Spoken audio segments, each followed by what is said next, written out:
અરવલ્લી જિલ્લાના મોડાસા શહેરમાં વર્ષો પહેલાં એટલે કે એક દાયકો પહેલાં 212માં મોડાસા સહકારી પીપલ્સ મંડળી તેના અધિકારો તથા ચૂંટાયેલા પદાધિકારીઓ દ્વારા ફરજામાં ગયેલ હતી અને ફરજામાંથી બહાર કાઢવા માટે મોહમ્મદ ઇદ્રીસ સદા નામના વ્યક્તિએ બેંકની શાખા બચાવવા માટે ચેરમેનનું નામ મોહમ્મદ સદીક સુલેમાનભાઈ દાદુ તેઓને બેંકની તથા તેમની પોતાની શાખા બચાવવા માટે મિત્ર વર્તુળ તથા ઇદ્રીસ સદા 8 લાખ રૂપિયા ઉછીના પેટે આપેલા હતા તે આ દિન સુધી પરત કરેલ ન હતા,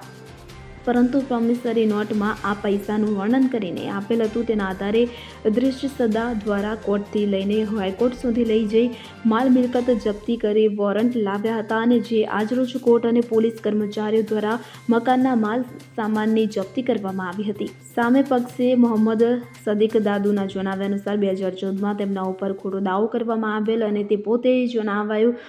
રહ્યા છે કે તેમને મારા નામની ખોટી પ્રોમિસરી નોટ બનાવી કે જેનો સરકાર દ્વારા FSL રિપોર્ટ પણ ખોટો આવેલ છે કે જે પણ કોર્ટ દ્વારા માન્ય રાખવામાં આવ્યો નથી. તેને નામદાર કોર્ટ દ્વારા વિપક્ષના ફેવરમાં ખોટો ચુકાદો આપેલ છે તેવું જણાવી રહેલ ખોટા દાવા પુરાવા કરી ઇજ્જત પર દાવ રમેલ છે અને જે ઘર ઉપર જપ્તી કરવામાં આવી છે તે ઘર મારા નામે પણ નથી અને મારી કોઈ આવક પણ નથી તો પણ હેરાન કરે છે. કોર્ટ તથા પોલીસ દ્વારા ઘરની જપ્તી લેવાતા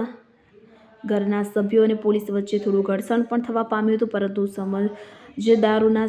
સમજાવ્યા પ્રમાણે આગળ કોર્ટમાં